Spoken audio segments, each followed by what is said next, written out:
Okay, good morning, good morning, good morning po mga mahal na kababayan.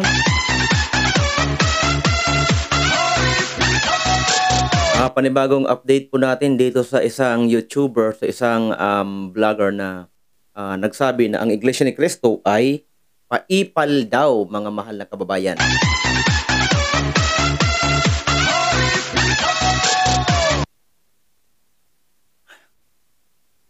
Paliwanag kasi niya na nakikialam ang Iglesia ni Cristo sa mga aktibidad o pamamahala ng gobyerno sa Pilipinas. Ganun po ba yan?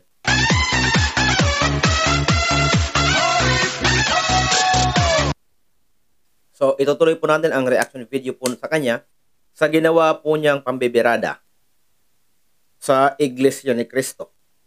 Panoorin po natin mga mahal na kababayan. Ito yung continuation. Kasi naputol po yung unang video po natin. Aksidente pong naputol po natin yun kaya hindi natapos. Ngayon po, tapusin po natin para mas masaya. Ika nga, masaya pagtapos ang lahat. Sige nga, itutuloy natin. Di ba? So, 32% strongly agree, 19% somewhat agree. Well, 25% disagree. Okay. So, ngayon mga kababayan, no, base po sa survey po na to, 25% lang po yung mga bobong DDS. Di po ba? Di ba? So, hindi po ito, yung pinagbasihan niya ay ang ginawang survey. Ako, napakaraming ginawa ng survey. Fake news naman. Bakit? Itong ginawang survey nitong sabihan natin, yung dati si Leila de Lima, di ba? Sabi na, sinabihan ng Iglesia ni Cristo noon, you are a minority group. Minorya lang kayo. Sa 100%, nasa 1% lang kayo. Nung nanawagan siya ng rally, kasama niyang mga magagaling din at matitibay, magbigay ng ganong konklusyon. Ayun, anong nangyari sa kanilang rally? Marami bang dumalo? Dumalo ba yung 99%? Oy, nagsurvey din doon si Leila de Lima. O, di ba? Pero anong nangyari? Yung survey niya, nagkatotoo ba? Para ang alam ko ay ang nakita natin doon na ay may mga pinilit pa pinapunta doon ng hindi nga alam at saka binayaran. Iwan ko lang kung totoo po yun. Yung po ay nakita pa panoodin po natin. Ito naman si Kuya, ang pinagbabasihan niya ay ang survey na nababasa niya sa kung saan-saan lang. Nakalagay dyan, 51% respondent answer that they agree with the statement. And 32 strongly agree, 19% what agree, while 25% disagree. Ang tanong dyan, paano nyo na-survey yan? Tinanong nyo ba isa-isa ang taong bayan? Ang galing naman, sana all. Wow. Nagpakalat ba kayo ng survey form? O di kaya, nagpakalat ba kayo ng mga online survey form? Paano yung mga nasa walang mga internet? Kaya-kayang ma-survey yun? Kaya yung mga survey na yan, parang hindi naman trusted, saka hindi naman yan, hindi naman yan kapanipaniwala. Baka naman yung mga, hindi naman reliable source ang mga survey na yan. Kasi nakikita natin doon sa online, dyan sa social media, ang dami-dami. Isipin mo yung may napanood ako habang si Marcos magsasalita na, ang isinigaw Duterte, nakakahiya yun. Tapos sasabihin mo si Duterte is yung sumusuporta kay Duterte, ganun lang. Hindi na natin alam kung ano yung mga totoong nangyayari sa mundo, kaya napapalibutan na tayo ng fake news. Sabi nga doon sa survey din na almost 90% ang mga Pilipino ay naniniwala at nagpapakalat din ng fake news. Imagine 90%, 18% ang hindi pala yung fake news. Pati nga yung mga ibang stream media, wag nating banggitin. Minsan nga, 'di ba? Minsan lang. Ito namang ay idea ko. Opinion ko lang naman. May mga stream media na bias din, 'di ba? Hindi ko sinasabing lahat bias. Kasi may mga stream media na ipinapalabas yung hindi makakasira din sa kinakampihan nilang politician or mga politika. Iiwan ko kung talagang kumakampi sila diyan. Pero dapat sana 'pag mga ganyan na mga ano, walang dapat ano 'yan, kung ano ang totoo, 'yun ang dapat na ipalabas. Para naman ang tao ay magising sa katotohanan, 'di po ba? Hindi po magising sa kasinungalingan. Kasi nga umaabot na ng 'di ba mismo sila gumawa na sila ng batas yung ano, yung Senado, gumawa na sila ng batas sa mga vloggers na nagpapakalat ng fake news. May napanood ako, yung babae in-interview nga doon sa house, 'di ba? Sa house hearing pa natin. Kasi nga nagpakalat siya ng fake news. Kaya ayun, pinatulan siya ng batas. Eh dapat sana ganun. Hindi porke yun na ang ano, eh maniniwala tayo. Sige, itutuloy natin. Ito, hating-hati. Oh, hating-hati. Di ba? 25% na lang po sila. Kung baga po sa 10, dalawa. Dalawa't kalahati. Oh. At ako naniniwala sa 51% po na yan, marami din pong INC po dyan. Ito yung malaking tanong dito eh. Di ba? Wala ba kayong member ng INC na nabiktima ng tukhang? Wala. Wala ba? Wala. Kasi nga wala. Oh, so continue natin na oh. Wala, alam mo kung bakit. Kasi nga, walang Iglesia ni Cristo na gumagamit ng ganun. Kasi nga, pag nalaman ka ng pamamahala o ng mga may tungkulin sa Iglesia ni Cristo, na gumagamit ka ng ipinagbabawal na gamot, isa lang ang aabutin mo. Ititiwalag ka. E pag inom lang nga, itinitiwalag na paglalasing. Pinagbabawal pa kaya na droga, hindi ka ititiwalag. Ano, kahilo. Kaya tingnan mo, pumunta ka doon sa prison, sa kulungan, kung sino-sinong nakalagay doon. Iglesia ni Cristo ba o Katoliko? Ang dami-dami Katoliko. Pasintabi po sa mga Katoliko, pero yun po ang totoo. Katoliko ang humuli, Katoliko ang naglagay ng pusas, Katoliko ang naghatol, Katoliko rin ang nagbantay sa silda. Pasensya po kayo, pero yun po ang totoo. Kahit pumunta po kayo sa kulungan, sa piitan, pumunta po kayo, tanongin nyo kung anong religion, ang pinakamaraming religion doon. At mag-survey din kayo kung may Iglesia ni Cristo doon na kasalukuyan nakatalapa. Ang alam ko, marami ang mga preso ng Iglesia ni Cristo, nagbagong buhay. Oh, di ba? Nang pinangaralan doon, nagbagong buhay sa prisuan, nakalaya, ngayon Iglesia ni Cristo na. Pero yung sabihin mo na Iglesia ni Cristo na nakulong dahil sa gumawa ng kalokohan, parang wala pa akong napabalita ng ganun. Kasi ang Iglesia ni Cristo, mga mahal na kabayan, halos linggo-linggo yan. Punong-puno yan. Sabog na sabog yan sa aral. Pinahihit-hit yan ng aral ng Diyos. Hindi na kung anong hinihit-hit, di ba? Punong-puno ang utak nila, ang puso nila ng mga salita ng Diyos sa pagsunod. Hindi lang sa batas dito sa Pilipinas, maging particular na sa batas ng Panginoong Diyos. Sige, itutuloy natin ang ano. Ang nakakalungkot, maging ang mga taga-ibang bansang nagmamasid sa kaganapan po rito ngayon totoo sa talaga Pilipinas. yun. Alam na alam nila, hindi nagkakaisa. Itong point dito mga kababayan, actually natatangahan na talaga ako. Saan ka nakakita ng bansa na nag-unite yung buong populasyon niya? Saan ka nakakita ng ganun? Yung buong bansa united. Actually wala eh. Kahit nga po yung Amerika mga kababayan, hindi rin po united yan. United States lang sila pero hindi sila united.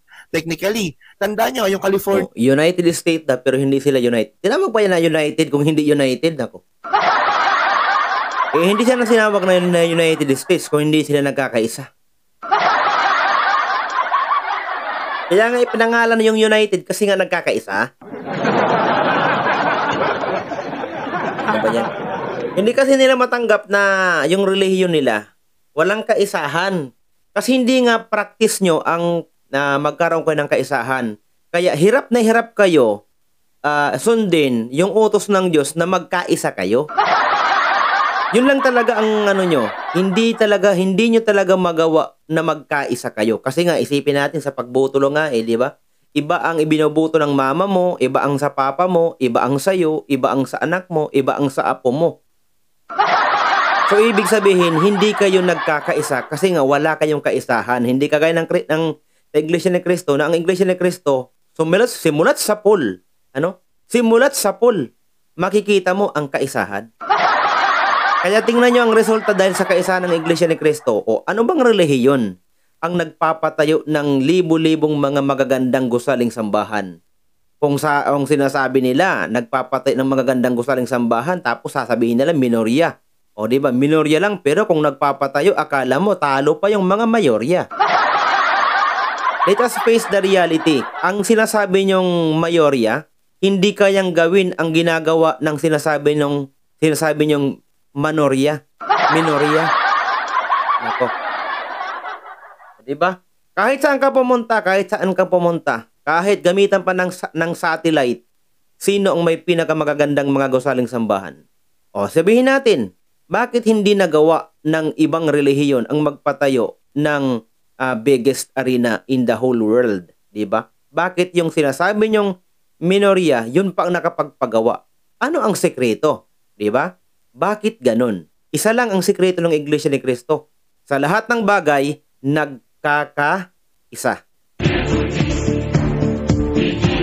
Yun po ang sekreto ng Iglesia ni Cristo. Kahit anong gawin mo, nagkakaisa po ang Iglesia ni Cristo. Kahit pasiraan mo, wala.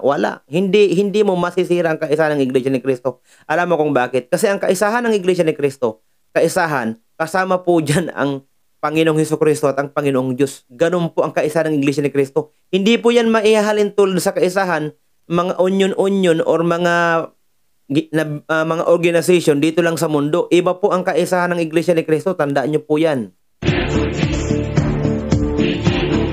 Ang kaisahan ng Iglesia ni Cristo ay nakabase po sa utos at sa nakasulat sa banal na kasulatan. Tandaan nyo po yan.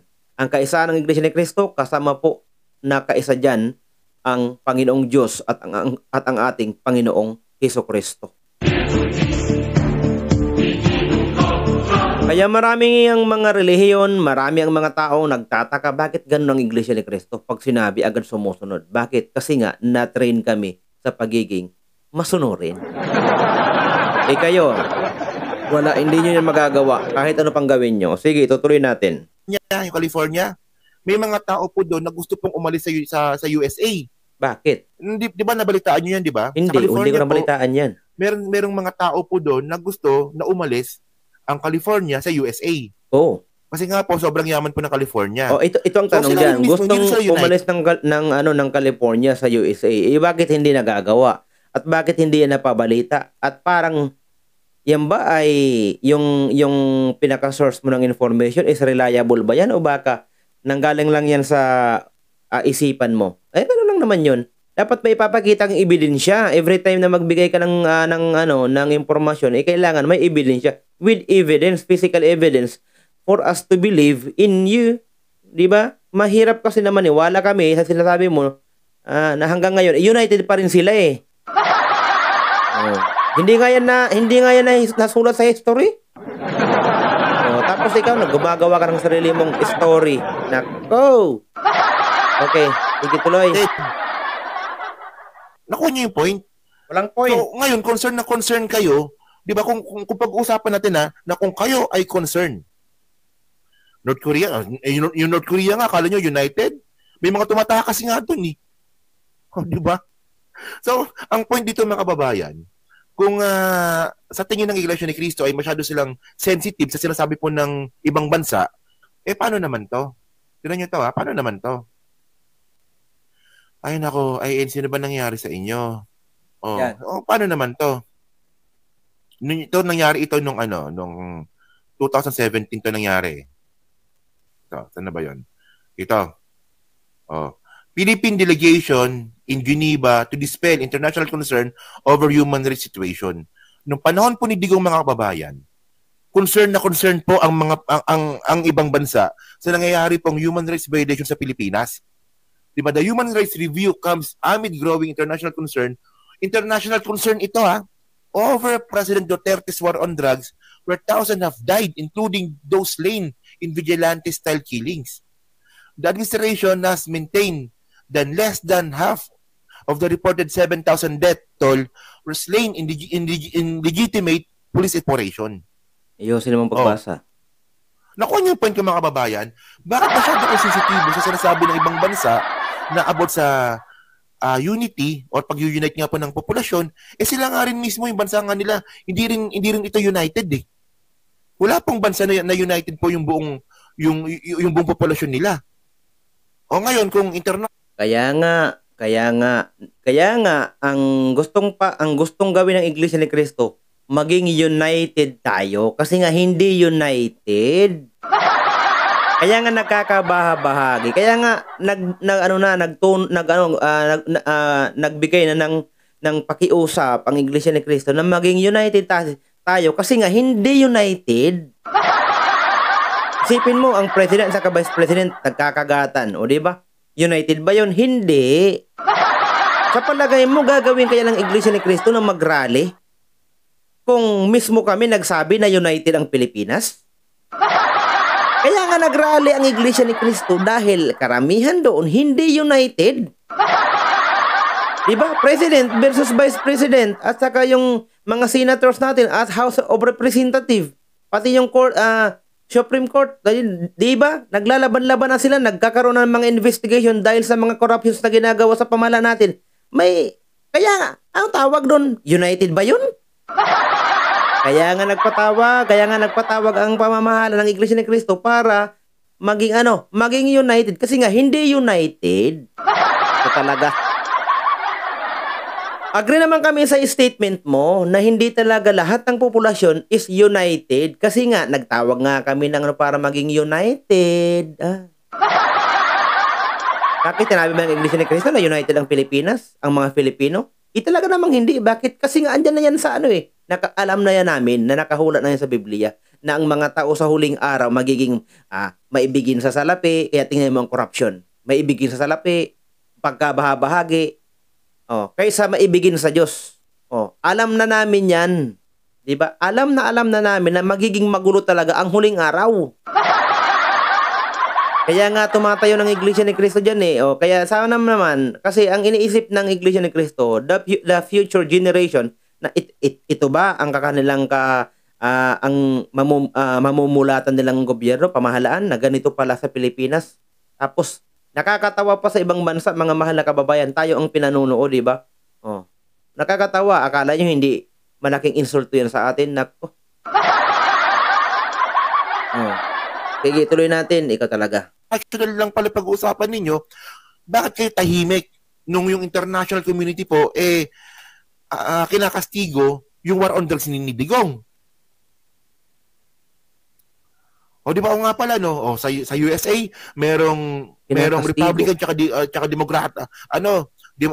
Democratic. Hatirin sila. Ibig mo sabihin, ang Pilipinas ay hindi democratic. Democratic din tayo, di ba? We are a democratic country. The Philippines is a Republican state, democratic state, di ba? The Philippines is a democratic country. Di ba? Pero hindi maisasantabi na talaga ang mga Pilipino hindi nagkakaisa.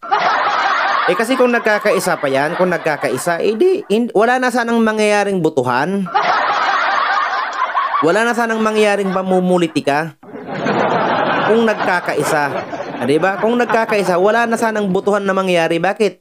Kasi kapag nagsabi ang isang Pilipino, ito na ang ibubuto natin, majority na yun, wala nang kailangan pagpipilian. Hindi naman talaga pagana ng utak nito. Wala talaga. Kaya nga, nagkakaroon tayo ng butuhan kasi hindi united. Diba? Yung kabilang partido dito bubuto sa kabilang partido. Yung iba naman dito naman kasi nga hindi nagkakaisa. Kasi kung nagkakaisa, isa lang ang ibubuto nila. Gayahin nyo kasi kami. Kung ano yung pasyon ng pamamala, yun ang ibubuto namin. Hindi nyo magawa yan. Ako, kahit ano pang gawin nyo. Kaya napakababaw mga kababayan. Ganyan po talaga. Kapag magaling lang po sa turo ng religion, pero tanga sa politika. Isipin nyo, tanga daw sa politika. Imbis na, kasi sabi ng Iglesia ni Cristo, imbis na pagtuunan ng gobyerno, sabi ng Iglesia ni Cristo, imbis na pagtuunan ng gobyerno, ang problema ng Pilipinas ay inuuna pa ang problema ng politika. Bakit hindi ba totoo? Kung ibabalik namin sa inyo, imbis na pinoproblema ninyo yung politika, bakit hindi nyo problemahin, di ba, yung korupsyon na nangyayari po sa Iglesia ni Cristo? Ayun. May pangbibintang na naman itong mga mahal na kababayan. Ba't hindi daw asikasuhin ang korupsyon na nangyari sa Iglesia ni Cristo? Sigurado ka ba yung statement mo is under oath at saka mapapatunayan mo na talagang sa Iglesia ni Cristo may corruption, baka tamaan ka dyan? Minsan, mas matalim pa sa dalawa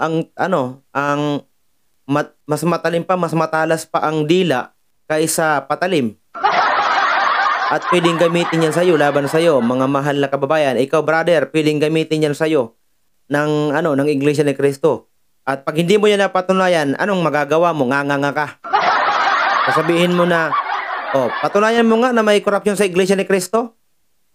Kailan? Saan? Anong ebidensya na saan? Ipakita mo. Anong magagawa mo?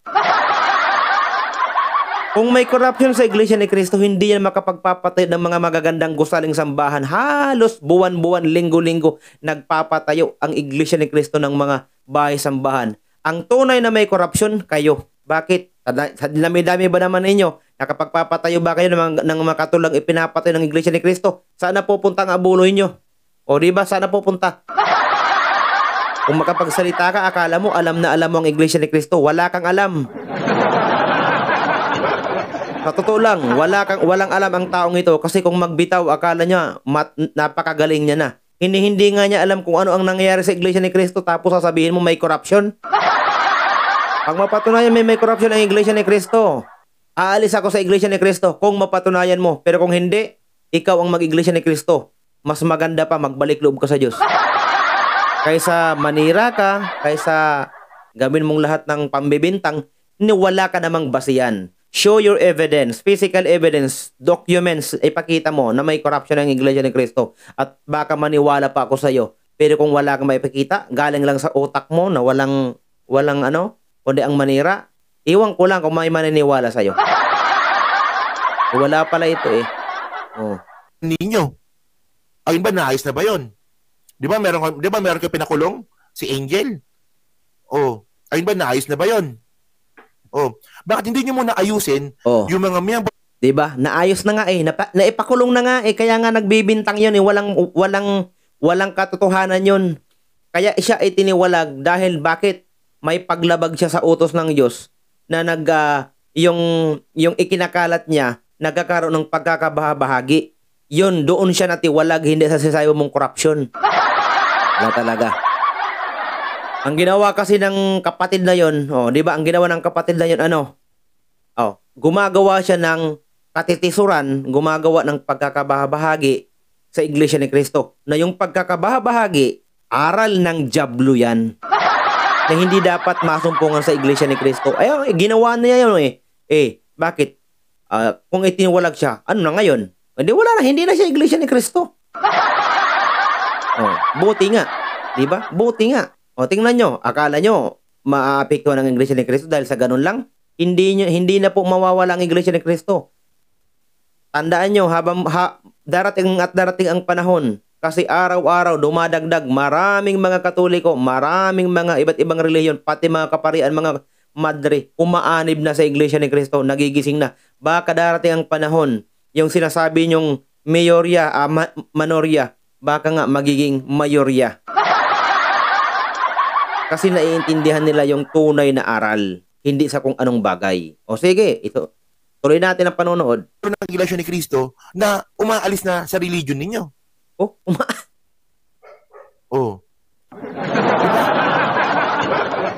Itiniwalag yun, hindi umaalis. Ayun ang point eh.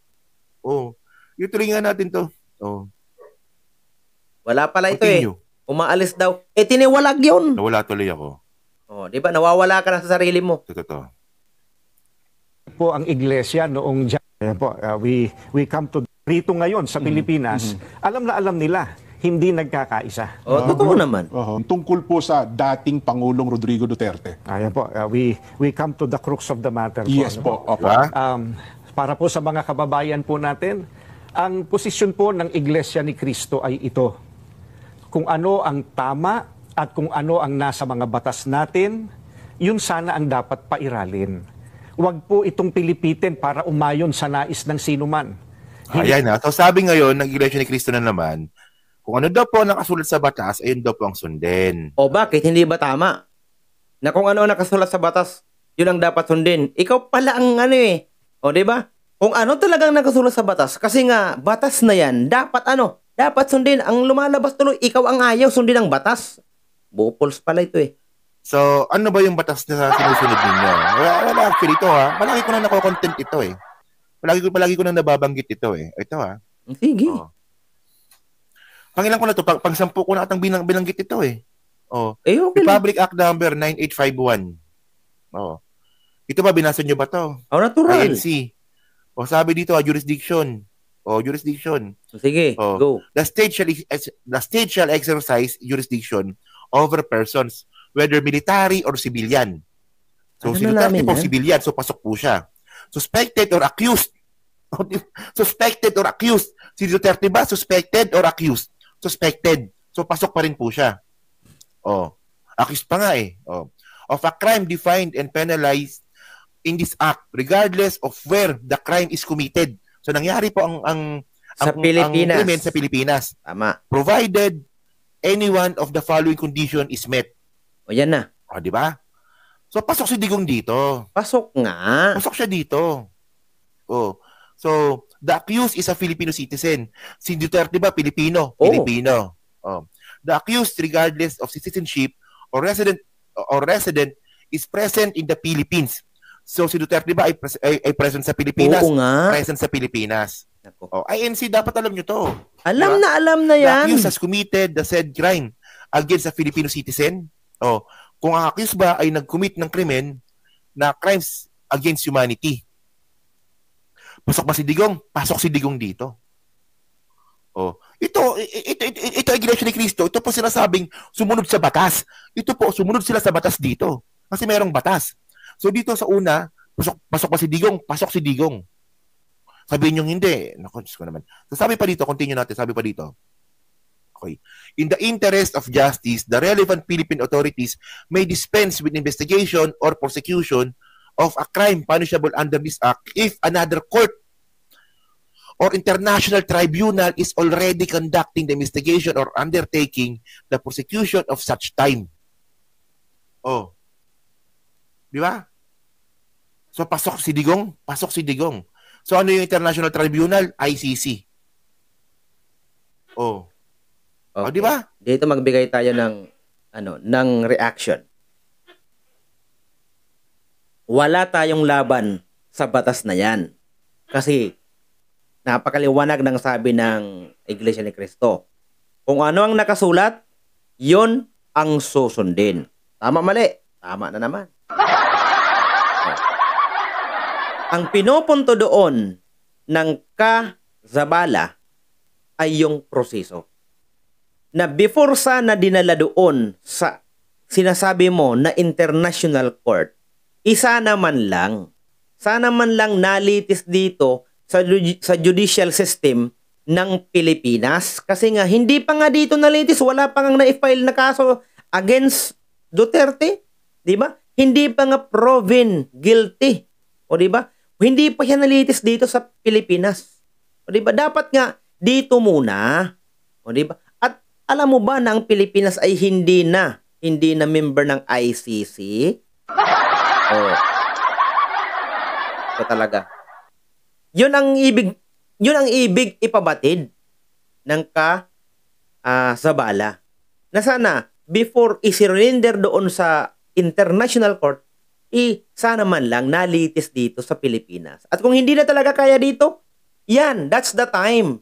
That's the time the authority may surrender or extradite suspected or accused person in the Philippines to the appropriate international court, if any, or to other state pursuant to the applicable extradition laws and treaties. Ganon po yun. May nakalagay pa yan, no criminal proceeding shall be initiated against. Ano yan? Tuloy natin, di ba? Kaya nga dapat dito muna, before doon sa international court. Di ba?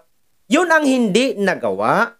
Hindi nga pinayagan na kausapin ng abogado ni Duterte bago isakay sa eroplano. Hindi nga pinayagan na kausapin ng immediate family. Itong anak na abogada pa. Si Vice President pa mismo. Hindi nila pinayagan na makausap itong si Duterte before na magdalhin doon sa isinakay sa eroplano. Hindi. Ang tawag doon. O di ba? Deprivations of rights yun. Mga mahal na kababayan. Yun ang naisipunto ng Iglesia ni Cristo. Wala kaming problema dyan sa batas na yan. Kasi naiintindihan niya namin. Akala mo hindi namin naiintindihan. English lang, hindi maintindihan. Bakit? Ano ba ang English? Di ba? International language yan. Naiintindihan namin yan. Oh. What we are pointing is the due process na sana before dinala doon, dito muna nilitis. Yun po ang pinupunto ng Iglesia ni Cristo. O, di ba? Ganun lang po yun. Wala nang iba. Ito po rin natin. Ayan ito. Continue natin ha. Instead, the authorities may surrender or extradite. Alam na nga Tandaan namin niyo yung yan. word surrender or extradite. Alam na nga namin yan. Hindi po siya surrender and extradite. Surrender or extradite. Kasi Oo po yung, nga. yung extradition, dadan po to na korte. Pero pag surrender. O surrender nyo na lang. Ay, mali ka dyan. Tanong ko Mali ka dito. na naman. Mali ka na Ano naman dyan. sinasabi ninyong hindi sumusunod sa batas? Ano ang hindi pagsunod sa batas? The due process. Di ba? Ayan tayo. Ito ikaw, tatanungin kita. Mga nasasakupan mo, halimbawa, isa kang hari, nasasakupan mo. Tapos, nagkamali yung sakop mo. Halimbawa, sa magulang, o mga anak ko, nagkamali. Ibibigay ko bang anak ko para disiplinahan ng ibang tao? Ikaw, sige nga. Ibukuls pala ito mga anak mo yan, constituent mo yan, di sana ikaw muna magdisiplina. May batas tayong pinapairal sa Pilipinas. The former president, if proven guilty that he committed a crime in the Philippines, the judicial system in the Philippines must be the one, di ba? Must be the one to punish, di ba? To give judgment sa kanya para i-punish siya. Di ba? Hindi pa nga na ito nalitis Katulad lang yan ng magulang. Payag ka ba? Ikaw ang anak mo, ang padidisiplina ng kapitbahay mo, aber. Sabi, itong anak ko, itong anak ko, napakatigas ng ulo.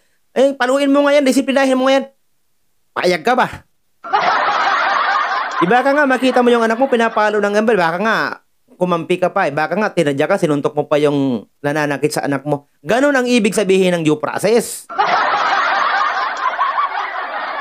Ano ba pakialam ng International Court dyan kay Digong? Dito nakakomit yan ng krimen dito sa, halimbawa kung nakakomit nga ng krimen dito sa Pilipinas, dito sana, yung judicial system, na nabubulol tayo tuloy, yung judicial system ng Pilipinas, yun dapat ang number one na magkaroon ng trial at mapatunayan na yung nasasakdal is talagang kriminal.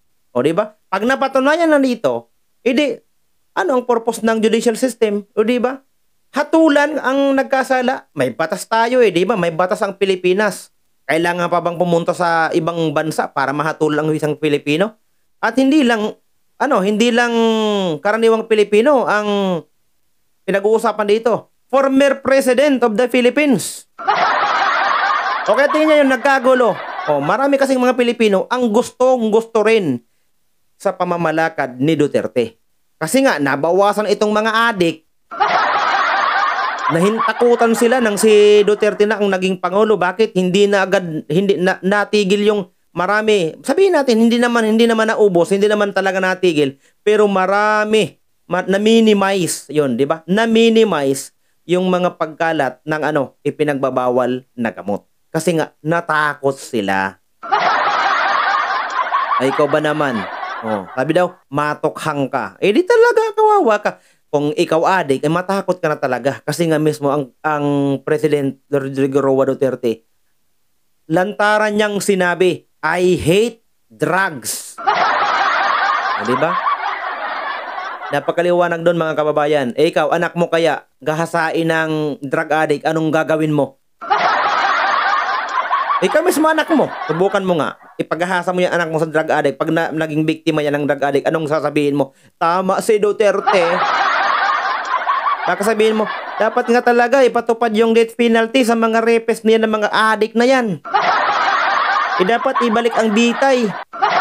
Bakit yun ang sabihin mo? Oh. Kasi kahit ako, di ba? May anak tayo o may mga anak tayo, di ba? Ang iniisip natin is the safety of our children. Oh. Paano magiging safe ang mundo natin kung talamak ang droga? Ipaliwanag mo nga yan. Ito talaga. Continue nga natin. Sige. Oh, saan na ba yun? Oh. Po ang iglesia, yan po natin. Ang posisyon po ng iglesia ni Kristo ay ito. Kung ano ang tama at kung ano ang nasa mga batas natin, yun sana ang dapat pairalin. Huwag po itong pilipitin para umayon sa nais ng sinuman. Hindi po sumasang-ayon ang iglesia sa anumang hakbangin na hindi... Yeah, in fairness tama nga WhatsApp, no? Sa aral ng Iglesia ni Cristo sa religion nila, 'di ba? Okay na 'yon. 'Di ba? Respeto natin 'yon. No, paniniwala nila 'yan eh. Pero ito kasi politika kasi ito eh. Oh. Inaayon sa mga batas ng ating bansa. Sapagkat ang batas po ang salalayang nagpapanatili ng kaayusan sa ating bansa. Tama. Kapag ang batas ay binaliwala, ay nagbubunga ito ng kaguluhan, hidwaan. Hindi. Sumunod nga sa batas eh. Sumunod sa batas eh. Pag ang religion po ay nangialam sa politika, Tingnan nyo. doon po nakakaroon po ng kaguluhan. O, tingnan nyo, di ba? Mali ba ang sinabi ng Sabala na kapag sinunod mo ang batas, maiiwasan ang kaguluhan? Kaya nga may batas para walang gulo.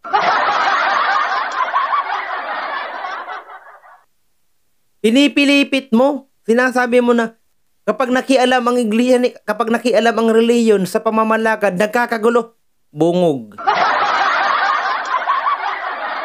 Busngog pala ito eh. Oh. Ayaw mo talagang matanggap ang katotohanan. Sa bagay, the truth will set you free at the truth it hurts, you know. Talagang masakit ang katotohanan. Kung ayaw mo talagang tanggapin yung salita na ang batas ang siyang nagpapanatili ng kapayapaan sa bawat bansa. Kung walang batas, ano kaya ang mangyayari sa Pilipinas at sa ibang bansa? Nagkakagulo na. O halimbawa, ano ang batas? Bawal pumatay. Pag pumatay ka, may kaso ka murder.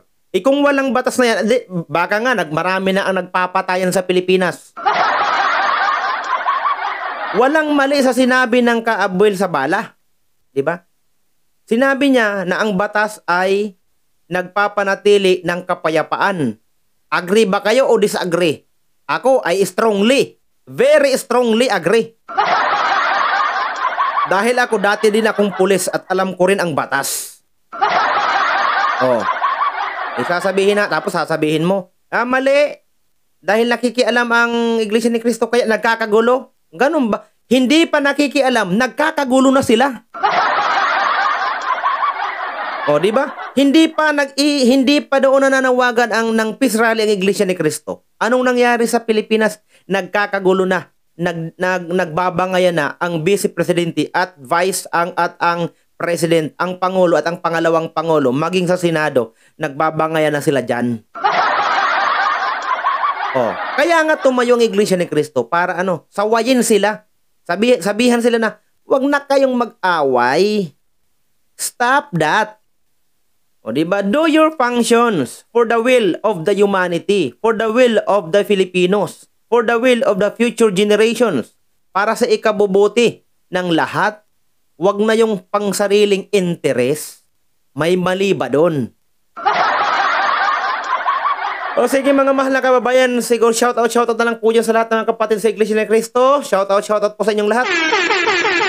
At sa lahat po ng mga kababayan po natin sa buong Pilipinas, maging dyan po sa abroad, shoutout po sa inyong lahat.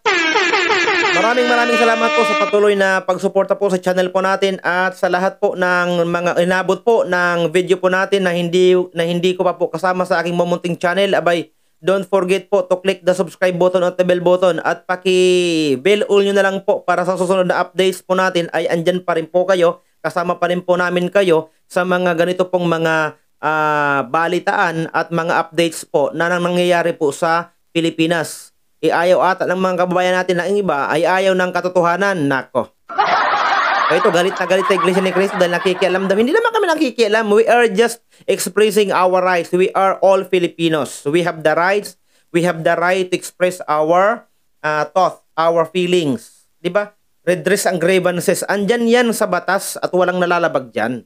Ang maliban yan lang dyan, kung naglabas ka ng mga salita na mga misinformation na wala kang basihan, kagaya ng sinasabi nito na sa Iglesia daw napakaraming corruptions. Diyan ka nagkakamali, brother. Walang corruption sa Iglesia ni Cristo. I am telling you in advance.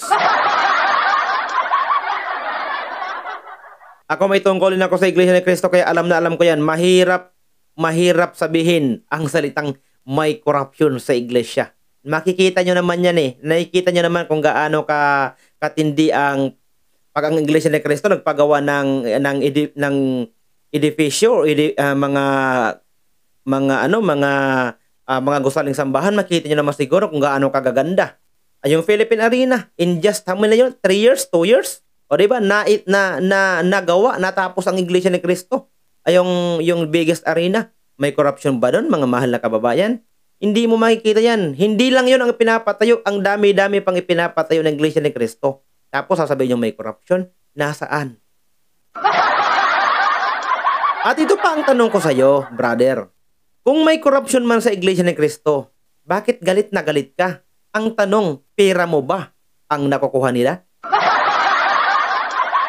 Mahilig lang kayong manira. Bakit? Kayo ba may naibibigay sa Iglesia ni Cristo? Naghahandog ba kayo sa Iglesia ni Cristo? Bakit panay ang paninira nyo? Hindi naman, wala naman kayong ginagawa. Wala naman kayo na itutulong sa Iglesia ni Cristo. Ba't hindi nyo matanggap? Ba't hindi nyo matanggap ang ganun? Diba? Bakit? Kayo ba ang naisahan ng Iglesia ni Cristo kung mayroon ng corruption? Wala. Ako, sasabihin ko na sa iyo, walang corruption sa Iglesia ni Cristo. Tandaan mo yan. Walang corruption. Never na magkaroon ng corruption sa Iglesia ni Cristo.